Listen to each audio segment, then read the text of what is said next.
First ever factory outlet, Chandanagar, Mukunda Jewelers, opening soon. No making charges.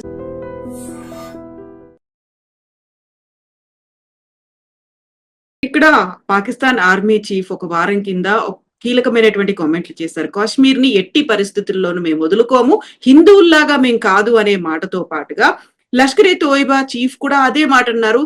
మేము రక్తపు టేరుల్ని పారిస్తాము అనేది ఒక అలర్ట్ అవ్వాల్సినటువంటి తరుణం. ఇంటెలిజెన్స్ కూడా హెచ్చరికలు జారీ చేసింది అనుకున్నప్పుడు ఇంతమంది చనిపోవడం, అందులోనూ కశ్మీర్ లో అన్ఎక్స్పెక్టెడ్ గా జరగడం అనేది, మిలిటరీ దుస్తులు ధరించి రావడం, ఇవన్నీ కూడా చూస్తూ ఉంటే ఇప్పుడు ఫోకస్ అంతా పాకిస్తాన్ మీద పెట్టాలా, లష్కర్ ఏ తోయిబా మీద పెట్టాలా, లేకుంటే చేస్తోంది మిలిటెంట్లు అనుకోవాలా, దేన్ని టార్గెట్ గా మనం పనిచేయాల్సిన అవసరం ఉందంటారు సార్?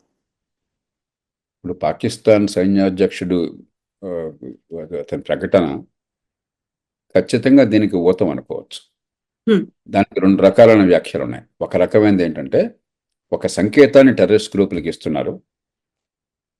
పాకిస్తాన్లో సైన్య ఉనికిని చాటడం కోసం, సైన్య ప్రభావాన్ని చాటడం కోసం అని చెప్పని, హిందువులతో రాజీ పడే సమస్య లేదు. ఒక మదీనా రాజ్యం, మహమ్మద్ ప్రవక్త ఎట్లాగైతే రాజ్యాన్ని ఏర్పాటు చేశారో అలాంటి మదీనా రాజ్యాన్ని, రెండవ రాజ్యం అలాంటిది ఏర్పాటైంది పాకిస్తాన్. కాబట్టి మేము ఇస్లాం కోసం సర్వశక్తులు వడ్డుతామని చెప్పని ఒక సంకేతాన్ని ఇచ్చి ఉగ్రవాదాన్ని గుర్తించారు. ఒక రకమైన వ్యాఖ్య. మరో రకమైన ఏంటంటే ఇమ్రాన్ ఖాన్ అక్కడ ఇప్పటికి కూడా జైల్లో ఉన్నా కూడా ప్రజల్లో బహుళ ప్రాచుర్యం ఉన్నది. ఇమ్రాన్ ఖాన్ కాస్త మత సంస్థలతో కాస్త పొత్తు ఉన్నట్టుగా చాలా మంది అభిప్రాయం ఉన్నది. ఉగ్రవాదాన్ని ప్రత్యక్షంగా పరోక్షంగా ప్రోత్సహించడం చెప్పిన అభిప్రాయం ఉన్నది. కాబట్టి ఇమ్రాన్ ఖాన్ కొన్న మద్దతును లాక్కోవడం కోసం చేశారని మరొక వ్యాఖ్య ఉన్నది. వాస్తవం ఏంటి తెలియదు కానీ ఖచ్చితంగా ఆ నేపథ్యం ఈ చర్యకి ఉపకరించిందన్న విషయాన్ని మనం అంతా అంగీకరించాలి. రెండోది, అమెరికా ఉపాధ్యక్షుడు మన దేశంలో పర్యటిస్తున్న కాలంలో జరిగింది. అంటే ప్రపంచం దృష్టి అంతా మన దేశమే పడుతుంది. అందులో ఇటీవల కాలంలో అమెరికా ఉపాధ్యక్షుడు పెద్దగా పట్టించుకోపోయిన ప్రజలు ఈ జేడీ వ్యాన్స్ని పట్టించుకుంటున్నారు. ఎందుకంటే ఆయన రాష్ట్రపతికి పూర్తిగా ఒక ముఖోటాలాగా, రాష్ట్రపతికి ఒక మైక్రోఫోన్ లాగా వ్యవహరిస్తున్నాడు అమెరికా రాష్ట్రపతికి. కాబట్టి అమెరికా భావాలని యూరోప్లో ఈ మధ్యకాలంలో వివాదాస్పద ప్రకటనలు కావచ్చు, మరికొన్ని కావచ్చు, చాలా ప్రస్ఫుటంగా బలంగా వినిపిస్తున్న వాణి ఉపరాష్ట్రపతి. కాబట్టి ప్రపంచం దృష్టి అంతా కూడా అమెరికా ఉపరాష్ట్రపతి ఎక్కడికి వెళ్ళినా ఆయన మీద ఉంటున్నది, ఒక రాష్ట్రపతి స్థాయిలో ఉంటున్నది. కాబట్టి ఆయన ఉన్నప్పుడు జరిగితే ప్రపంచం అంతా ఆకర్షిస్తుంది. ఉగ్రవాదుల ప్రధాన ప్రయత్నం ఏమిటి? దేశం లోపల అల్లకల్లోలం సృష్టించడం, రెండు ప్రపంచం దృష్టి మొత్తాన్ని ఆకర్షించడం. వాళ్ళు ఏం చేసినా కూడా ప్రపంచం మొత్తం చూడాలి, నిర్ఘాంతపోవాలి. ఇది వాళ్ళు ఏ అంశాన్ని కోరుకుంటున్నారో అది ప్రధానమైన అంశంగా, చర్చాంశంగా రావాలి. కాబట్టి ఈ రెండు వెనకాల దాగున్నట్టు కనిపిస్తున్నది. కాబట్టి ఖచ్చితంగా దీనిలో పాకిస్తాన్ సమాజం మొత్తంలో భాగస్వామ్యం లేకపోయినా కూడా పాకిస్తాన్ సైన్యం కావచ్చు, ఇంటర్ సర్వీసెస్ ఇంటెలిజెన్స్ కావచ్చు, పాకిస్తాన్ ప్రభుత్వంలో కొన్ని వర్గాలు కావచ్చు, నిఘా విభాగం కావచ్చు, వారి మద్దతు ఉన్నదన్న విషయం అందరికీ తెలుసు, మన దేశం మీద దాడి చేయడం కోసం చెప్పని. రెండోది, ఖచ్చితంగా ఆ నేపథ్యంలో ఎలాంటి దాడులు జరిగే అవకాశం ఉందని చెప్పని మనం ఊహిస్తాం. నిఘా విభాగాలు కొంత సమాచారం కూడా అందవచ్చు. కానీ ఇందాక నేను చెప్పాను, నిర్దిష్టంగా ఫలాని చోట, ఫలాని రోజు, ఫలాని రీతిలో అన్నది ఎవరికి తెలీదు. మన దేవుళ్ళం కాదు. ఎవరికి కూడా ఖచ్చితంగా ఇలాంటి పహల్గాంలో ఈ రీతిన, ఈ రోజున ఇలా చేస్తారనేది ఎవరు ఊహించలేరు. మనం ఎంత జాగ్రత్త అప్రమత్తంగా ఉన్నా కూడా మరి ప్రతి మనిషికి ఒక సైనికుడిని పెట్టలేం, ప్రతి చోట ఒక పోలీసు అధికారినో పోలీసు సైనికులను పెట్టలేం. ప్రపంచంలో ఏ దేశంలోనూ పెట్టలేరు. చైనా లాంటి దేశంలో ఏమిటంటే అంతర్గతంగా ప్రజలకి ఏ స్వేచ్ఛ లేదు కాబట్టి, ఒక టొటాలిటేరియన్ ప్రభుత్వం, సమాజం మొత్తాన్ని సర్వవ్యాపితమైన ప్రభుత్వం కాబట్టి, మానవ హక్కులన్న సమస్య లేదు కాబట్టి, చట్టబద్ధ పాలన గొడవ లేదు కాబట్టి, చైనా లోపల పూర్తిగా ప్రభుత్వ సరాధికారుల పైకి అవసరమైతే 1000 మందిని ఊచకోతకు వస్తుంది. చైనా అలాంటి జరిగింది అనుకోండి, వాళ్ళకి అనుమానం వచ్చింది అనుకోండి, ఒక 100 మందిని కపాలు చేసి రేపు పొద్దున ఉరి తీస్తే కూడా అడిగేవాళ్ళు లేడు అక్కడ. మనం ఒక ప్రజాస్వామ్య సమాజంలో ఉన్నాం, ఒక రాజ్యాంగబద్ధమైన సమాజంలో ఉన్నాం, హక్కులను కాపాడే సమాజంలో ఉన్నాం, న్యాయ వ్యవస్థ ఉన్న సమాజంలో ఉన్నాం. కాబట్టి మనకి ఆ న్యాయ వ్యవస్థ పరిధి లోపల, రాజ్యాంగ పరిధి లోపల పనిచేయాలి. అలా ఉన్న ఏ దేశంలోనా కూడా మీకు ఎప్పుడొకటి ఇలాంటి ఇబ్బందులు వచ్చే అవకాశం ఉంటుంది. నిరంతర నిఘా ఉండడము, అవి వచ్చినప్పుడు సరిగ్గా స్పందించడము, దీర్ఘకాలంలో ఇలాంటి అవకాశం లేకుండా, ఉదాహరణకు జమ్మూ కాశ్మీర్లో ఆర్థికాభివృద్ధి, ఆ ప్రజల్ని విశ్వాసంలోకి తీసుకోవటం, ఒక తరం కాలంలో మా పిల్లల భవిష్యత్తు ఈ దేశంతో ముడిపడి ఉన్నది, ఇక్కడ ఏమన్నా కనుక ఇప్పుడు గతంలో ఈ గందరగోళం చేస్తే రేపొద్దు ఈ దారుణం వల్ల అక్కడికి టూరిస్టులు వెళ్ళటం ఆగిపోతే నష్టం వారికి, కాశ్మీర్ ఆర్థిక వ్యవస్థకి. కాబట్టి కాలక్రమేణా కాశ్మీర్ సమాజం, కాశ్మీర్ ప్రజలు దీనికి వ్యతిరేకమయ్యే పరిస్థితి తీసుకురావాలి. ఇప్పటికి కూడా మెజారిటీ వ్యతిరేకమని నేను భావిస్తున్నాను. 100కి 99 మంది, 100కి 100 మంది వ్యతిరేకమయ్యి కొద్దిమంది ఇలా ఉన్న వాళ్ళని వేరిపారేసే రీతిలో తీసుకొచ్చే సమాజాన్ని దీర్ఘకాలంలో సృష్టించాలి. ఈ మధ్య కాలంలో మరి సందర్భాన్ని బట్టి ఘాటుగా స్పందించాలి, చాలా విజ్ఞతతో స్పందించాలి. సార్, ఇప్పుడు అంతమంది ముష్కరులు వచ్చారు, పహల్గాంలో దాడికి దిగారు అని అంటే అక్కడ స్థానికుల సహకారం కూడా ఉంటుంది. ఆ టైంలో అక్కడ ఎలాంటి స్ట్రాటజీ అవలంబించాలి? ఎంతసేపు మనం అక్కడ పాకిస్తాన్ లోనో, లష్కర్ ఏ తోయిబానో, మిలిటెంట్లు వీళ్ళ మీద మనం ఫోకస్ పెడుతున్నాము, ఇక్కడ ఉన్నటువంటి వాళ్ళని ఎలా సెట్ చేయాల్సినటువంటి అవసరం ఉందంటారు సార్? ఇది మనం కొత్తగా చెప్పాల్సిన అవసరం లేదు కవిత, అక్కడ చేస్తున్నారు. ఇప్పుడు మనం పోలీసులు బాగా తిడతాం, నిఘా విభాగాన్ని తిడతాం, కానీ వాళ్ళు చేస్తున్న పనిని మనం గమనించాం. ఉదాహరణకి కొంచెం దూరం వెళదాం. తెలుగునాట గతంలో ఈ పీడబ్ల్యూజీ, పీపుల్స్ పార్కుల ప్రభావం ఉంది. ఎలా అంతమైంది?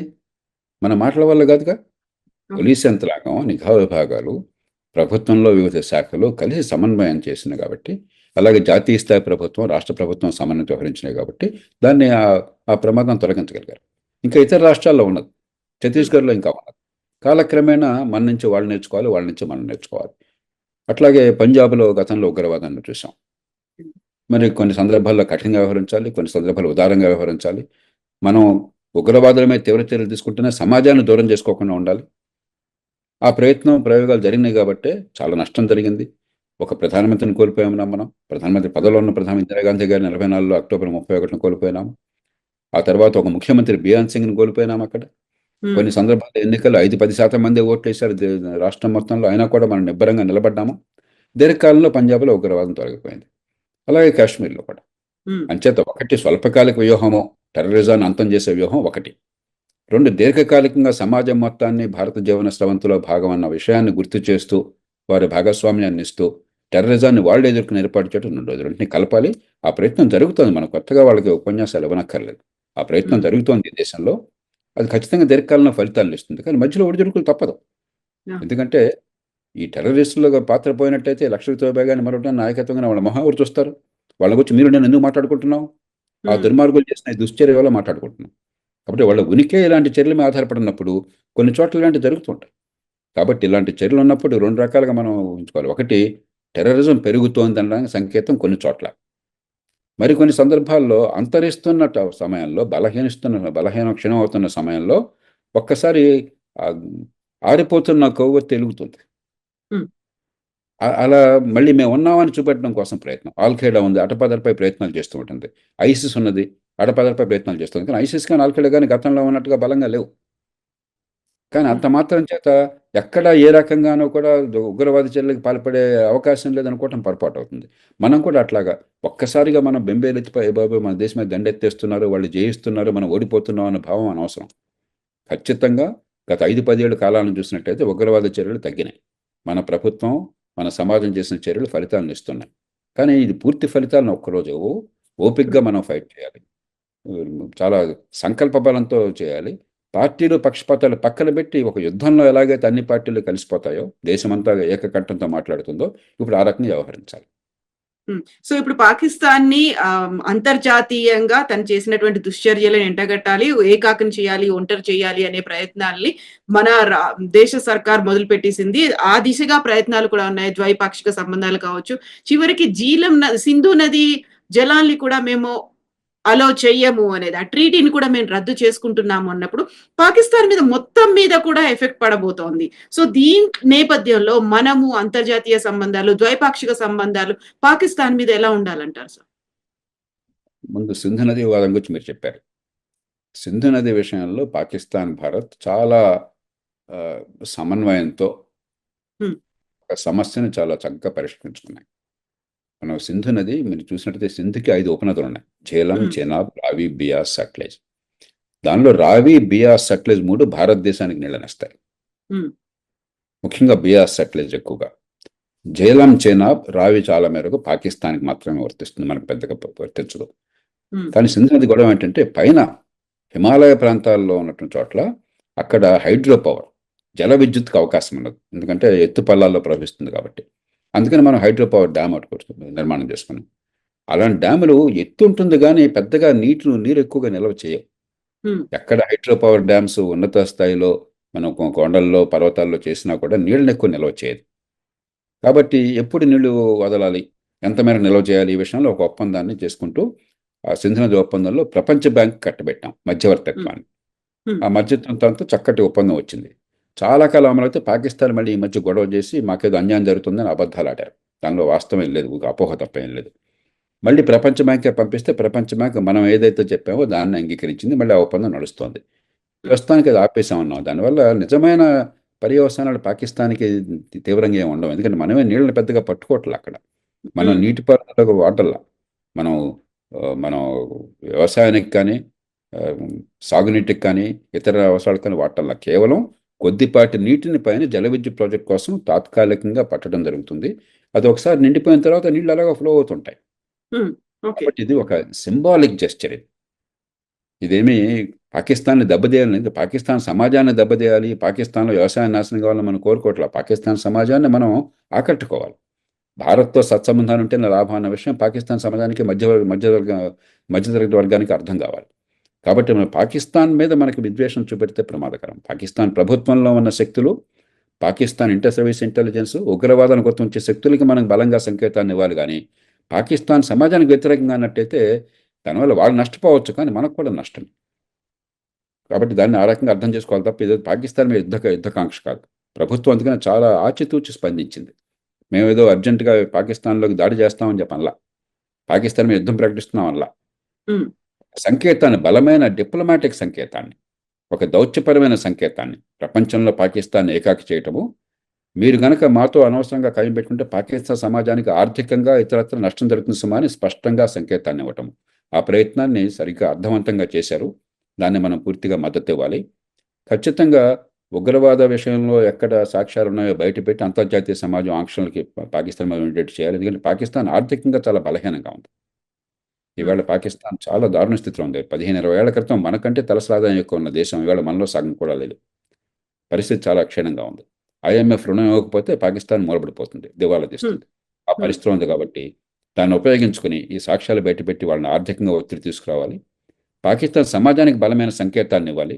మేము మీకు శత్రువులం కాదు, కానీ మీకు మీరే శత్రువులైతే మీ వాళ్ళతో మీ కళ్ళు పొడుచుకుంటున్నారని చెప్పని. మూడోది, ఉగ్రవాద చర్యలకు పాల్పడ్డ వాళ్ళు, వాళ్ళకి ఊతమిచ్చిన వాళ్ళ విషయం నిర్దాక్షిణ్యంగా వ్యవహరించాలి. కాబట్టి ఈ త్రిముఖ వ్యూహం కావాలి. దాన్నే ప్రభుత్వం అనుసరించే ప్రయత్నం చేస్తుంది. సార్ మన పాకిస్తానీయులకందరికీ వీసాల్ని రద్దు చేసింది. ఈవెన్ మెడికల్ వీసాలను కూడా మేము కంటిన్యూ చేయట్లేదని అనౌన్స్ చేసింది. ఆ తర్వాత పాకిస్తాన్ వాళ్ళేమో మన ఇద్దరు ఆర్మీ జవాన్లని పట్టుకున్నారు అనే వాదనలు, ఇవన్నీ వార్తలు వినిపిస్తున్నాయి. ఈ నేపథ్యంలోనే చాలా వరకు వినిపిస్తున్నటువంటి వాదన సర్జికల్ స్ట్రైక్ చేసేయండి, నిజంగా దెబ్బకు దెబ్బ తీయాల్సిందే అనేటువంటి ఒక మాట తీవ్ర స్థాయిలో వినిపిస్తోంది సార్. మనం ప్రభుత్వానికి వదిలేయాలి. హ్మ్. ప్రభుత్వానికి, మన నిఘా విభాగాలకి, నేషనల్ సెక్యూరిటీ ఏజెన్సీకి, మన సాయుధ దళాలకు వదిలేయాలి. ఎందుకంటే మనం రాజకీయం చేసి రోజు ఒత్తిడి తీసుకొస్తే ఆందోళన పడి తొందరపాటుగా ఆలోచన లేకుండా చేశారనుకోండి, దేశానికి లాభం కంటే నష్టం ఎక్కువ చేకూరుతుంది. హ్మ్. ఖచ్చితంగా భారతదేశం ధీటుగా స్పందించాలి. ఉగ్రవాదుల మీద తీవ్రమైన ప్రతీకార చర్యలు తీసుకోవాలి. వాళ్ళని హ్మ్. అంతమొందించాలి. దీనిలో ఎక్కడా రాజీకి అవకాశం లేదు. ఇక ఎలా చేయాలన్నది మనం హడావిడిగా ఆగ్రహంతో చేయడం కంటే చాలా నింపాదిగా ఆలోచించి చేయడం చాలా అవసరం. అమెరికా లాంటి అంత సంపన్నమైన దేశం, అంత బలం ఉన్న దేశం, సైనిక బలం ఉంది, ప్రపంచంలో దౌత్య బలం ఉన్నది, ప్రపంచానికి అగ్రరాజ్యాల్లో అగ్రరాజ్యంగా భాసిల్లుతున్న దేశం. 2001లో ఏమైంది? ఆ ట్విన్ టవర్స్ కొలాప్స్ తర్వాత, ఆ 9/11 తర్వాత ఆగ్రహంతో స్పందించారు. ఆఫ్ఘనిస్తాన్ మీద దాడి అనివార్యం. ఎందుకంటే అక్కడ టెర్రరిస్టులకు ఊతమిచ్చి వాళ్ళని మాకు అప్పగించండి అని చెప్పి అప్పగించకుండా దాడికి పాల్పడతామని ఎప్పుడైతే అక్కడ తాలిబాన్ అన్నదో అక్కడ దాడి అనివార్యం. కానీ చేసిన రీతి వల్ల నష్టపోయింది అమెరికా. హ్మ్. అలాగే ఇరాక్ మీద దాడి అనవసరం. కోపంతో, ఆగ్రహంతో వేగంగా స్పందించారు. చివరికి ఎంత నష్టపోయింది అమెరికా? ప్రపంచం ఎంత నష్టపోయింది? మనం ఎంత నష్టపోయాం? అమెరికా దృష్టి ఉగ్రవాదం నుంచి పక్కకెళ్ళి ఈ గొడవల్లో చిక్కుకోగానే ప్రపంచంలో ఉగ్రవాదం మీద యుద్ధం బలహీనపడింది. హ్మ్. నష్టపోయిన దేశాల్లో భారతదేశం ప్రధానంగా ఒక దేశం. ఆ రోజుల్లో అమెరికా నుంచి అమెరికన్ స్టేట్ డిపార్ట్మెంట్‌లో అంటే ఒక మంత్రి స్థాయిలో ఉన్న ఒక అధికారిని, ఉన్నత స్థాయి అధికారిని నన్ను కలిశారు హైదరాబాద్‌లో. ఓకే. నేను హ్మ్. చాలా తీవ్రంగా విమర్శించాను అమెరికా చర్యల్ని. హ్మ్. మీరు మీకు హాని చేసుకున్నారు. మా దేశం లాంటి దేశాలకు, టెర్రరిజం నిజంగా పోరాడుతున్న దేశాలు, నష్టపోతున్న దేశాలకు మీరు హాని చేశారు. టెర్రరిజం మీద గురి పెట్టకుండా అనవసరంగా దీన్ని రాజకీయ వివాదంగా మార్చారని చెప్పని. కాబట్టి మనం తొందరపాటు పనికిరాదు. ఆగ్రహంతో స్పందించడం పనికిరాదు. ఆగ్రహాన్ని, ఆవేశాన్ని నిర్మాణాత్మకంగా చాలా ఆలోచనతో మలచాలి, బుద్ధిని ఉపయోగించాలి, మన ప్రయోజనాలు నెరవేరాలి. అంతేగాని కోపం వచ్చినప్పుడు కోపం వచ్చింది కదా అని కసితో రగిలిపోయినట్టయితే దేశాలు దీర్ఘకాలంలో మంచి కంటే చెడు ఎక్కువ జరిగే అవకాశం ఉంది. మనకు మంచి చెడు జరిగే అవకాశం ఉంది. వాళ్ళ సంగతి ఎలా అవుతుంటాం. ఇరాక్ మీద దాడి వల్ల అమెరికాకు చెడు జరిగింది. $1 ట్రిలియన్ పైగా డబ్బు కోల్పోయినారు. ప్రపంచంలో అమెరికా పరువు పోయింది. అమెరికా విశ్వసనీయత దెబ్బతిన్నది. ఒక రకంగా ఇవాళ అమెరికా ప్రపంచంలో ఎదుర్కొంటున్న చాలా సమస్యలకి మౌలికమైన కారణం 9/11 తర్వాత అమెరికా స్పందించిన తీరు. అమెరికా ప్రతిష్ట మసకపారింది. కాబట్టి మనం మన దేశ ప్రయోజనాలు, మన సమాజ ప్రయోజనం, మన ఆర్థిక వ్యవస్థ ప్రయోజనాలు, దీర్ఘకాలంలో ప్రపంచంలో మన స్థానం, ఈవేళ మనం కాపాడుకునేటువంటిది ఈ మొత్తాన్ని సమన్వయం చేయాలి. సో భూతల స్వర్గం కాశ్మీర్ సార్, ఇలాంటి రక్తపు టేర్లు ఉండొద్దు, అమాయకుల ప్రాణాలు బలి కావద్దు, మళ్ళీ ఎప్పటికీ పచ్చగా సస్యశ్యామలంగా ఉండాలి అంటే ఎంతకాలం పడుతుంది సార్? ఏమేం జరగాలంటారు అప్పుడు? ఒక్క సంఘటన చూసి మనం బెంబేలెత్తిపోకూడదు కవిత. హ్మ్. ఖచ్చితంగా నాకు బాగా గుర్తుంది. 1983లో నేను మా శ్రీమతి, అప్పుడే మాకు పెళ్ళైంది. మేము వెళ్ళాం. పహల్గాం వెళ్ళాము, శ్రీనగర్ వెళ్ళాము, కాశ్మీర్ అంతా చూసాం. ఆనాడు ఏ గొడవ లేదు. ఏమన్నా భేదం ఉంటే అప్పుడు ఎవరిని అడిగినా, ఎవరితో మాట్లాడినా కూడా మీరు ఎక్కడి నుంచి వచ్చారని అడిగేవాళ్ళు. ఆంధ్రప్రదేశ్ అనగానే హ్యాప్ మిలావ్ అనేవాళ్ళు. ఏమిటి అని చెప్పంటే ఎన్టీఆర్ సెంటర్ సెల్ లెటర్ హై ఆప్, హమ్ సెంటర్ సెల్ లెటర్ హై అంటే ఇది కేంద్రం అన్న మాట నాకు ఇష్టం లేదు. యూనియన్, రాష్ట్రం లేదా కేంద్ర రాష్ట్రాల మధ్య వివాదంగా మాత్రమే చూస్తారు తప్ప ప్రజలు ఉగ్రవాదంగా పరిగణించాలి. ఆ తర్వాత చేసిన రాజకీయ నిర్ణయాలు, కొన్ని పొరపాటు నిర్ణయాలు చేశాం. ఇప్పుడు దానిలోకి వెళ్ళడం అనవసరం. నేను ఎవరిని తిట్టడం కోసం ఈ మాట చెప్పడంలో. చక్కగా ఉన్న పరిస్థితిని చెడగొట్టింది మన రాజకీయ వ్యవస్థ. తాత్కాలిక రాజకీయ ప్రయోజనాలు కానీ, లేకపోతే అవతల వాళ్ళని ఇబ్బంది పెట్టడం కోసం కొన్ని చర్యలు కానీ, కొన్ని కవ్వింపు చర్యలు కానీ, వీటి వల్ల ఒక మామూలు సమస్యని ఒక ఉగ్రవాద సమస్యగా మనం మార్చుకున్నాం. దానికి మూల్యం చెల్లించాం. చాలా మేరకు పరిస్థితి ఎదురుపడుతుంది. 370 రద్దు చేశారు. చాలా మంచిది. కాశ్మీర్కి ఒక బలమైన సంకేతాన్ని ఇచ్చాం. ఇక్కడి నుంచి అక్కడికి వలసలు సాధ్యమైనాయి. దేశంలో ఎవరెక్కడైనా నివసించవచ్చు. కాశ్మీర్లో కూడా అవకాశం వచ్చింది. అంతకుమించి అక్కడ ఆస్తులు కొనుక్కోవడం కానీ, పెట్టుబడులు పెట్టడం, అక్కడ ఉపాధి కల్పన, ఆర్థిక అభివృద్ధి, ఇవన్నీ సాధ్యమవుతున్నాయి. కాబట్టి పరిస్థితి మెరుగుపడుతుంది. కొన్నాళ్ల క్రితం, 5-6 ఏళ్ల క్రితం, 10 ఏళ్ల క్రితం అక్కడ కాశ్మీర్కి వెళ్ళాలంటే మనుషులు తడిచిపోయేవాళ్ళు. టూరిస్టులు కూడా వెళ్ళేవాళ్ళు కాదు. అలాగే అక్కడ 26 జనవరిని కానీ, 17 ఆగస్టుని కానీ అక్కడ భారతీయ జెండా ఎగరేయాలని చెప్పంటే శ్రీనగర్లో కూడా చాలా అసాధ్యమయ్యేది. ఇవాళ అవన్నీ మారిపోయినాయి. కానీ అడపాదడపే సంఘటనలు జరుగుతాయి. కాబట్టి ఆరిపోయే కొవ్వొత్తి కొన్ని సందర్భాలు వెలుగుతూ కనిపిస్తుంది. దానికి బెంబేలెత్తకూడదు. కఠిన చర్యలు తీసుకుంటూనే కాశ్మీర్ పరిస్థితి కుదిరపడుతోంది. కాబట్టి మౌలికమైన దీర్ఘకాల విధానం ఉంది. వలసల్ని ప్రోత్సహించడము, అక్కడ పెట్టుబడులను ప్రోత్సహించడము, ఉపాధి కల్పనని పెంచడము, టూరిజాన్ని ప్రోత్సహించడము కాశ్మీర్ ప్రజలకు మంచిది. కాశ్మీర్ ఆర్థిక వ్యవస్థకు మంచిది. కాశ్మీర్ యువతకు మంచిది. ఈ దీర్ఘకాలం దాన్ని కొనసాగించాలి. ఈ గంగారులో పడి దాన్ని ఆపేసామనుకోండి, మనం మే విన్ ద బ్యాటిల్, కానీ వాళ్ళ యుద్ధాన్ని నష్టపోతుంటాం. కాశ్మీర్ భారతదేశంలో పూర్తిగా విలీనం చేయాలంటే ఆర్థికంగా అన్ని రకాలుగా కాశ్మీర్ ప్రజలు ఈ దేశంలో ఉంటే ఉన్న లాభాన్ని గుర్తించడం మొదలెట్టారు. కాబట్టి ఇలాంటి చర్యలు అడపాదడప జరుగుతాయి. మళ్ళీ ప్రజల మనసుని విరిచేయడానికి, ప్రజల దృష్టిని మళ్లించడానికి, ఆర్థిక అభివృద్ధి మా పిల్లల భవిష్యత్తు కంటే మన మతమో లేకపోతే మన వర్గమో ఇంకో పిచ్చో ప్రవేశపెట్టడం కోసం, ఉన్మాద చర్యలు ప్రవేశపెట్టడం కోసం చెప్పి ఈ ప్రయత్నాలు చేస్తారు. మనం కూడా ఆ రకమైన నేరేటివ్కి వెళ్ళినట్టయితే, ఆ రకమైన చర్చకి వెళ్ళినట్టయితే ఉగ్రవాదులు ఏం కోరుకుంటున్నారో మనం అది చేస్తున్నాం. కాబట్టి దానికి సరిగ్గా స్పందించాలి. అదే సమయంలో దీర్ఘకాలంగా కాశ్మీర్ని దేశ స్రవంతిలో పూర్తిగా అంతర్భాగం చేసే చర్యలు మొదలెట్టారు. దాన్ని కొనసాగించాలి. Thank you so much sir. Thank you JP garu. Thank you sir.